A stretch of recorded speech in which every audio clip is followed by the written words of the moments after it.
A voucher system is simply a bad Band-Aid. This week in Pennsylvania, school vouchers have not passed, but if they do, the Democratic candidate for PA Treasurer says if elected, she'd fight them. Does voter ID have any chance of passing the state legislature? We asked the Speaker of the House, who did not completely slam the door. And why do state lawmakers have the Pennsylvania Game Commission in their sights? Turns out there are several reasons.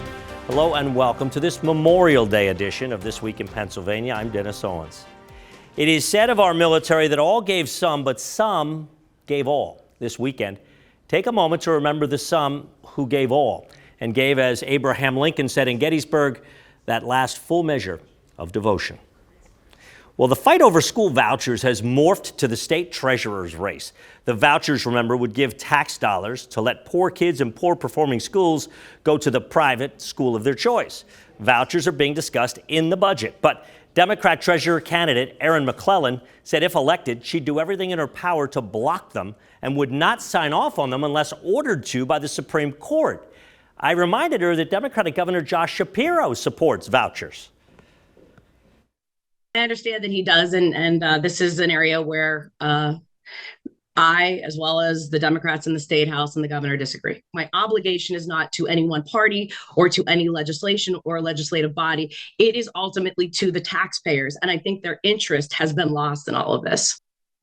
Now, incumbent Republican Treasurer Stacey Garrity, like most Republicans, is a huge cheerleader for vouchers, calling them a lifeline for parents whose kids are in failing schools. As for McClellan's comments, as far as paying the bills, I think it's a very dangerous precedent for a treasurer to pick and choose which bills to pay based on their personal views. I call balls and strikes. My job is to be the fiscal watchdog, so I take that part of my job very seriously. And we should note that Shapiro's Secretary of Education said last month that school vouchers are still in play in budget negotiations. The state House is at full complement for the first time in months. State Representative Jeff Alsummer was sworn in this week. The Republican from Pike and Wayne counties replaces Joe Adams, who resigned. After swearing in, Alsummer signed a discharge resolution asking that a voter ID constitutional amendment be forced out of committee and to the full House for a vote. Alsummer is the 101st signature on that, which is half the House. So Republicans are complaining that under new Democrat-adopted rules, there must be at least 25 signatures from each caucus, keeping voter ID bottled up in committee.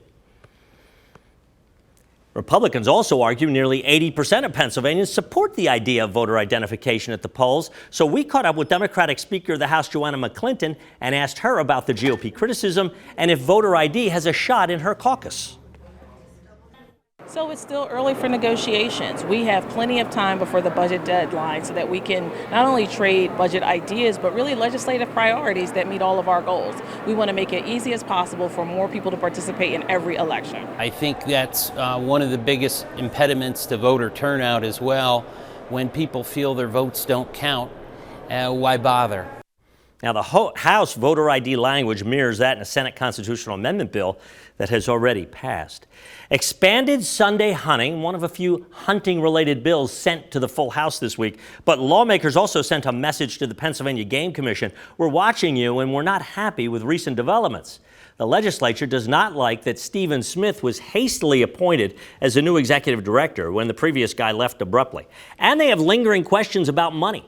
With hunting licenses and gas and oil leases on game lands, the Game Commission is sitting on nearly $500 million. Lawmakers want to know exactly what they're doing with it. We're just looking for more transparency from the Game Commission, and we want to make sure that what is being done for the sportsmen and women of Pennsylvania is what's right for the sportsmen and women. The responses that I get from within basically use a word that I repeated, which is toxic. I don't think anybody should work in a toxic environment. So to me, we need to clean that up. The message was loud and clear that members of the committee would like more transparency with how we're spending our money, and we welcome that. Well, it's not just the House taking aim at game. Senate Majority Leader Joe Pittman, during appropriations hearing, suggested the Game Commission and Fish and Boat Commission could be combined into one. The former executive director said they have a long history of being separate agencies. Pittman had this response. Yes, we have a 220-year history of of these commissions, and that's great, but things do change. And we are an instrument, you are an instrumentality of this Commonwealth, correct? Correct. I mean, we created you. Correct. We can uncreate you. Correct. And we can change you. Yes. Okay. Because I just think, you know, sometimes after 220 years, it might be time to take a fresh look. Also correct, the Game Commission is in the legislature's sights. The House hopes to start getting answers with the first of 2 public hearings on June 3rd. Okay, can you name Pennsylvania's official slogan? Probably not. It was "Pursue Your Happiness," but not anymore. In an effort to boost tourism, the Shapiro administration announced its Pennsylvania, the Great American Getaway. Josh Shapiro wants $18 million to be marketing the state and the new logo. And the first family took that message on the road in an RV for several days this week. It visited small businesses and tourist destinations in 14 counties. The Great American Getaway. Pennsylvania has so much to offer, from the Rail Riders games to award-winning restaurants to incredible hikes through our state parks, which, by the way, are free in Pennsylvania, to some of the most important, well, let me scratch it, to the most important historic sites in the United States of America. Shapiro points out Pennsylvania offers easy access for the 72 million people who live within a 4-hour drive of the Commonwealth. And a lot of people will be flocking to the Steel City in 2 years for the 2026 NFL Draft. The league announced this week that the 3-day event will be held in Pittsburgh in 2026, which is when America celebrates the 250th anniversary of its independence, the declaration of which was proclaimed in Philadelphia. And it's the second draft in Pennsylvania. Philly hosted it back in 2017. When we come right back, we'll discuss serious issues facing America's veterans, a fitting topic on this Memorial Day weekend. This PA Chamber Minute is paid for by the Pennsylvania Chamber of Business and Industry. Welcome. With us today is Senator Greg Rothman to tell us about important legislation that he is working on to make Pennsylvania more competitive. Thanks, Luke. For many, starting and owning a business is the American dream. It takes hard work, grit, and determination, and it can take a while to turn a profit. In those first few years, it's common for new businesses to operate at a loss. But the way that Pennsylvania treats business losses penalizes new businesses when they can least afford it. The Pennsylvania startup penalty makes it more difficult for new businesses to get off the ground, closing their doors before they've even had a chance to thrive. We could do something about it by joining 48 other states that treat entrepreneurs fairly. My legislation would eliminate PA's startup penalty. A strong business community means greater economic opportunity for all. It's time to make Pennsylvania open to the American dream. To learn more information, go to Senator Rothman's website or scan the QR code on your screen to learn more. And welcome back to our Memorial Day edition of This Week in Pennsylvania. We are joined by Jay Ostrich, Director of Berks County Veterans Affairs. Thanks for being with us. You are a veteran yourself, 22 years in the Air Force. Did combat in Iraq. You're also deployed to Africa. I want to start, you're on the front lines. Both you were and now you still are.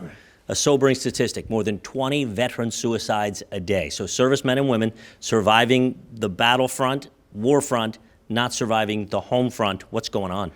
Well, I'll tell you, no one can suffer in silence better than our combat veterans and our veterans in general. Those skills that you learn in the combat zone, to be able to suck it up and deal, embrace the suck, we always say, that kind of resiliency, that does you great service when you're overseas, especially in a combat zone. But when you come back home, back to the Keystone State, that suffering in silence, that ability to suffer under austere and hostile conditions, that does not do you a good service here. And we've known about this for a while, and we are trying to fix it. Right? We're putting money at it, right? You tell me, why isn't it seem to be working? I will tell you, we are throwing billions of dollars and lots of programs at the issue of veteran suicide.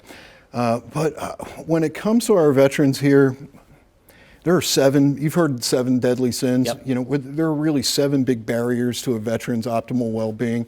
Time, distance, money, of course. When we can decrease the time it takes for care, when we can decrease the distance it takes to go get it, when we can actually make sure that they have the money to get the care, those are big things. But the 2 other big things that are facing our veterans now, trauma and stigma.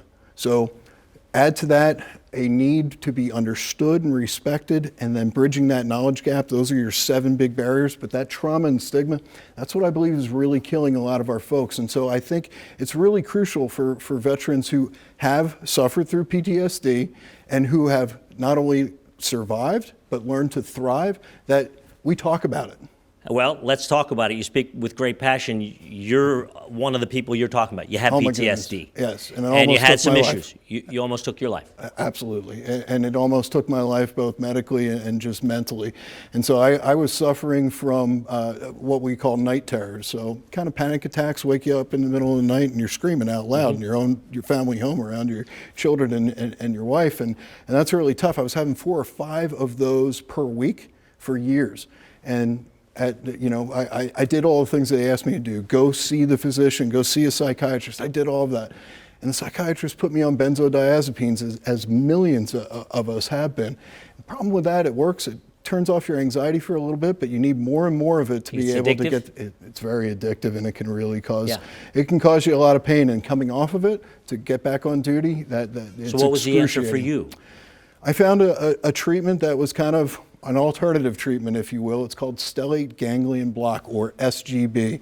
It's a very simple injection. It's an outpatient treatment, and it's something that's brought relief to about 80% of the people who have tried it. Now, while we all... But the VA has not fully embraced it yet, have they? Unfortunately not, Dennis. I'll tell you, they still like a lot of their traditional treatments, but SGB itself, unfortunately, a lot of our veterans need to find that on the open market. Remember that time, distance, and money? When we have that as a barrier, the VA actually requires you to fail at other treatment before they'll let you have SGB at only 4 of 178 places. We're just not doing enough with alternative treatments, and we need to embrace SGB. We need to embrace psilocybin. We need to embrace ketamine and other alternative treatments. People watching this want to know how they can get help. How do they get help? Every county has what? Like what you do in Berks County? Absolutely. So Berks County Veterans Affairs, I'm really proud to be a part of that. 125 years of uniformed service in that tiny little office. But each county has a dedicated staff, and we really encourage veterans to go out and contact at the most local level the veterans who know how to help you and heal you best. And so you need to talk, you need to destigmatize. Getting help is a sign of strength, not of weakness. Okay, last thing and quickly. How can we non-veterans, and the fact of it is most of us are non-veterans, only less than 1% are veterans. How can we non-veterans help? Bridging that gap of understanding and respect. So this weekend, for example, Memorial Day weekend, this is a time of reflection. It is solemn, it is sacred, and it is often sorrowful for our veterans. Yes, we want you to go out, and we want you to have a great barbecue, and we want you to celebrate what it is to be free and embrace your liberty. But in doing so, we really want you to be able to embrace those who have given that last full measure of devotion, who have sacrificed everything for your liberty. We want you to think about them. Remember the reason for the season. We're going to have to leave it there. That's a perfect way to end that segment. Thank you so much. Good luck to you. Stay with us. Much more This Week in Pennsylvania when we come back. Do you know what we're here for? You know we're here about AG. I don't think you know what you're here for. Well, you the one talking about. I think your fake eyelashes are messing up. No. How dare you attack the physical appearance of another person? Are your feelings hurt? Her words down. Aww. Oh, girl, baby girl. Oh, really? Don't even play. Ms. Crockett. I'm just curious, just to better understand your ruling. If someone on this committee then starts talking about somebody's bleach blonde, bad built butch body, that would not be engaging in personalities, correct? What now? Of what now? That was an infamous spat in the U.S. House last week between Congresswomen. U.S. Senator John Fetterman, Pennsylvania's own, took to Twitter with a snarky response. He said, "In the past, I've described the U.S. House as Jerry Springer show. Today, I apologize to the Jerry Springer show." So is that funny from Senator Fetterman or offensive? Well, some Democrats seem to be wearying of Fetterman. Philly Daily News columnist Janice Armstrong called his tweet offensive, adding that I expected so much more from Fetterman, especially after Democrats came to his defense when Republicans and right-wing media made fun of him about his struggles with speech and clinical depression following his stroke. Or when GOPers were talking trash about the freshman senator for his penchant for wearing shorts and baggy sweatshirts through it all. The Dems had his back. When one of them was being ridiculed last week, it would have been nice to see him return the favor. Our analysts are here, Christopher Nicholas, Brittany Cramsey. I'll start with you. What do you make? Are Democrats wearying of John Fetterman? Oh, that's a bigger question than I think what happened in this House committee last week. But this whole thing was preventable. To impugn the appearance of another member should have been immediately shot down. And that's what Representative Ocasio-Cortez asked for. The chair refused to do that. It escalates from there. And it would have been nice to see Fetterman defend a young woman of color in one of her early terms in Congress when this happened, instead of playing a both sides. And to invoke the Jerry Springer show does bring up some elements of race, if not just class. And I think it was a little bit beneath him. Go ahead. The Janice Armstrongs of the world love those comments when they were pointed at Republicans. But when he points it at Democrats, now all of a sudden we have all these overtones we have to worry about. Look, I think the bigger problem was a freshman senator was poking his nose into where it does not belong, which is the House caucus. They're very, territorial Provincial? about that, both in our capital and in the U.S. Capitol. So I think that was more of the issue. Let him stick to snarking about senators rather than Doesn't that Congress. increase his appeal, though, that he isn't a straight line, singing from the Democrat playbook, that in that part of his appeal, he's going to take shots wherever he thinks he should take shots? Well, if you look at the poll, if you look at the polls, his name ID is pretty split. The people who like him and don't like him, are pretty much even Steven. So it got him elected. It hasn't necessarily helped now. Well, no, I think there are political shots, and he's always used humor to his advantage. He's done very well on Twitter historically. But these weren't political shots. These were attacks at the appearance of a woman in Congress. And I think it would have been nice to see him on her side. To be clear, it was woman on woman. It looked like the guys didn't know what to make of that whole thing. Let's be clear about that. Somebody did start it. Speaking of polls, you brought up polls. One other Fetterman tidbit that I found very interesting in a recent poll, 8% of respondents say they've never heard of Bob Casey. Now, he has won 6 statewide elections. And has a famous last name. Only 6% say they've never heard of John Fetterman, who is in his second year as a U.S. Senator. Yes, he was a lieutenant governor as well. I asked Bob Casey about that this week. I did. What's your reaction to that? John is a capable and dynamic U.S. Senator. So Bob Casey is amused at that. Leading from behind, which is Bob Casey's forte, gets you to where that poll said you are. Bob Casey, as ever, has a decent sense of humor about it. But Fetterman's been on the ballot a lot, and a lot more recently. Bob Casey's been on the ballot every 6 years. 6 years is a political lifetime. Fetterman in that time has been on a primary for the Senate campaign when he ran for the seat before. He ran for lieutenant governor. He ran just 2 years ago. People have seen him on TV a lot more recently. I imagine by November, Senator Casey is going to close that gap. In 2 years, the state's junior senator has higher name ID than the senior senator who was in state office before that, whose dad was governor and auditor general. Well, they're not running against each other, so I don't think it needs to be so much head-to-head. They're not indeed. But the question, Fetterman, I know there was also a spat on Twitter with AOC, as you mentioned. Is he in danger as far as, I know he's rankling some folks in the Democratic Party. Rankled is a nice way to put it, but Fetterman's appeal has never been the Democratic base traditionally. He's not a party loyalist. He has not always appealed to the party faithful because of things like what we've just been discussing. But his base has been almost populist. There were a lot of Trump-Fetterman voters. He appeals to people that don't typically vote. So while he may have upset the liberals on Twitter, I don't think it's going to impact his voting bloc a whole lot. I think he's a new guy since he got treatment for his depression. He said he feels and acts differently. I think the Democratic Party is getting used to that. His top 3 communication staffers all left recently because he's a different guy than the one they worked for in the campaign. And we keep inviting him on this show. Hope to have him sometime soon. So stay tuned Absolutely. on that. Hope to have him. Come on over, John. Don't go anywhere. More This Week in Pennsylvania after the break. And welcome back to This Week in Pennsylvania. More with Christopher and Brittany. So normally in May, even of an election year, we're not talking about state treasurers' races, but the Democratic challenger, Erin McClellan, says that she would do everything she could to block school vouchers should they pass. Obviously, the Republican Stacey Garrity has a different view. What do we make of this? I think this is her desperate attempt to try and be relevant in the campaign season. My question was, we already have school vouchers.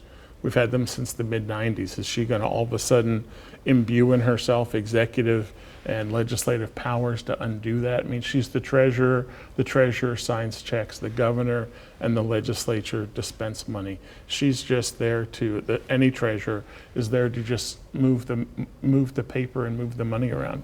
I think row offices actually have a lot more power than they historically have been used for. You know, Eugene DePasquale was the Auditor General. We heard about that office, and he used all of the tools of it in ways that we hadn't necessarily seen before. So while I'm not expertly versed in all of the constitutional roles of the treasurer, it will be interesting to see somebody elected to that office that wants to use it in more of an advocacy role. And to Chris's point, treasurer falls in the bottom third or so of a really stacked ballot this year. So to cut through and distinguish yourself and make these major policy commitments, I think, are important to cut through a lot of the noise in a race that's not going to raise a lot of money. So my Democratic friends would be okay if Stacey Garrity all of a sudden put up roadblocks to programs she doesn't like? Is it now a Wild West show at the sleepy little, treasurer's office? Well, I think the state was, I know the state was found to have unconstitutionally funded our public schools. And that was her point. So, I mean, we need to reach a solution here. I don't think this is about, programs that you don't like. It's about programs that are failing. That's exactly what it's like for Erin McClellan. She doesn't like school vouchers. She's trying to be noticed to the groups that fund Democratic campaigns. That's fine, but that's exactly what she's doing. I think she's certainly going to be noticed, but there are problems with vouchers. Recent studies have shown that at least 25% of them have discriminatory policies that allow them to expel students for being a member of the LGBTQ community, for having had abortions, for seeking reproductive health care. These are major problems, and our public schools are constitutionally underfunded. So vouchers are not just a pet project she wants to poke at. There's 30,000 kids on a waiting list for vouchers. In the last 8 years, we've had record investment in K through 12 public schools. So it's just a black hole of trying to get schools more money because we give it to them every year, and every year they say it's still not enough. Well, this is after 30 years of constitutional underfunding of the school, if we're going to quote the Commonwealth Court here. We have a problem that we need to address, and I think Erin McClellan is taking it very seriously. And I take Memorial Day weekend very seriously. Reflect and remember. Thank you for joining us on This Week in Pennsylvania. Hope to see you right here next week on This Week.